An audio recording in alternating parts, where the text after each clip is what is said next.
The markets are trying to bore everybody to death. Not a whole lot going on here this week so far. Markets finished flat today, pretty much across the board in green territory, but not by much, as the bull market reversal trend, the bear market bounce, is losing steam. So a lot of debate out there whether a new bull market has formed or if this is just a bear market rally. And I think we're going to find that answer out here real quick, especially with the Fed coming out saying the markets are crazy. We have not changed, pivoted, stopped. In fact, we're going to get tougher if you don't knock it off.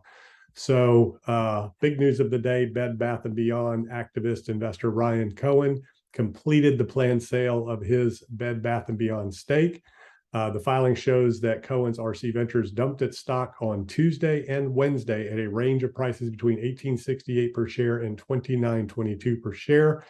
Cohen also had options at $60 and $80 strike prices, and that information was released, which pumped the stock up and gave him a nice little exit. Not sure how much money he made on that deal and what the fallout from that is going to be, but that'll be interesting to kind of monitor as we go forward. So basically, he bought some options with a strike price of $60 to $80. That information was released and the stock went nuts after that. So here it is on the hourly, continuing to unwind, probably back down to the lows of $4.59, but that was quite a little pump move there, all the way up about 572% altogether.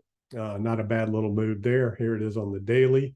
So really interesting action there. Let's take a look at the other meme stocks of the day. AMC starting to unwind and work its way back down to the lows.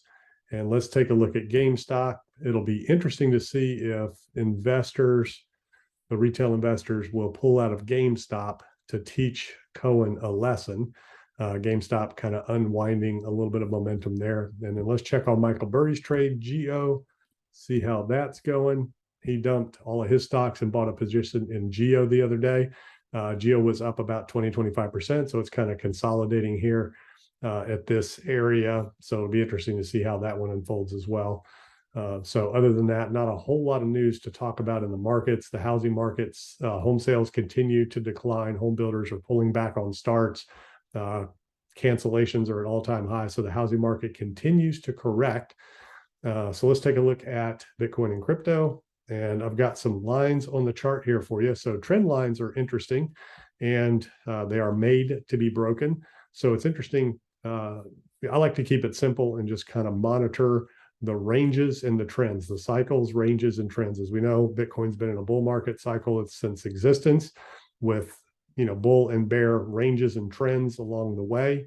In the context of a macro bull market, now Bitcoin is facing in crypto its first macro bear market cycle.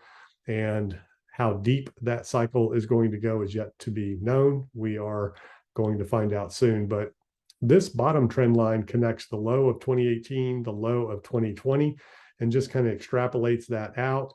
Doesn't really mean anything other than it's just interesting to see how that connected. And right now, that's about a $5,000 trend line. I'm not saying that that's anything that would potentially be visited.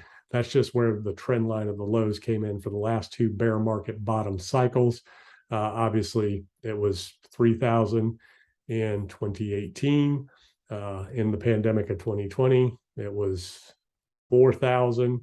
So question is, will this bear cycle extend down to a low, an extreme low in that range?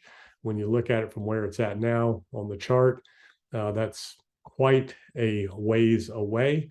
So not like that's anything, imminent, or that, I'm thinking about is likely or probable. It's just interesting when you connect those trend lines and you look at the differences, a lower low, a higher lower low. And then if it extrapolated out, you'd have a higher lower low again on the trend. Same thing that happens with the all-time highs as you go through Bitcoin's previous cycles. You have the 2011, 2014, 2020 or 2018, and then you have 2021 and November of 2021 with a higher high. So just kind of interesting there. But this is the major trend right here that Bitcoin is up against. that has not been able to break this trend line here. This was the peak. The initial trend line was running down here. Once that trend was broke, it rejected here.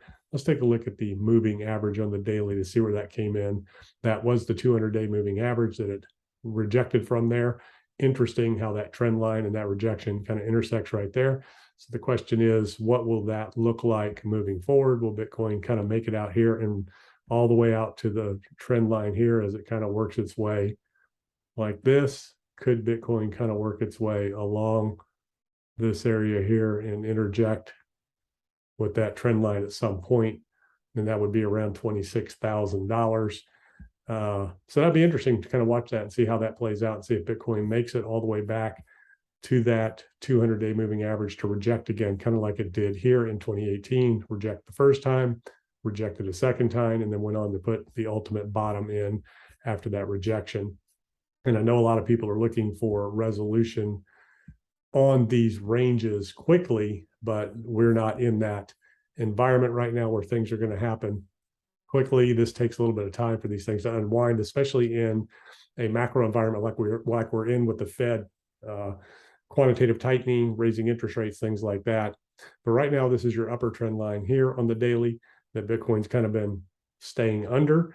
We have the base trend line where Bitcoin's been finding support. So the question is, will it break this trend line, find support above it, and then continue on, or will it get rejected out here somewhere, work its way down as the 200-week moving average, 200-day moving average works its way down and potentially gets rejected lower? Let's take a look at the weekly and where Bitcoin stands on the 200-week moving average that it's been playing with. And right now, it's still finding support, just right on it right now at about 22,000, 23, right at 23,000. So we'll have to watch here over the next day or two to see if it can hold that 200-week moving average, or if it loses support. That's a critical moving average for Bitcoin in its history. And just like this, I drew some trends on the traditional markets. With this trend here, the Dow has broken above it. The question is, will it find support and continue on, or break back below? What happened the last time? Price came up, rejected on the macro trend, and then continued down from there. This time it did break above it.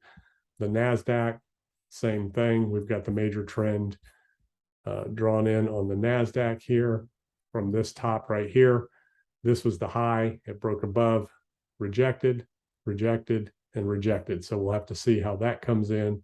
And let's kind of look at it on the daily here so we can get a better look and look at the moving averages here.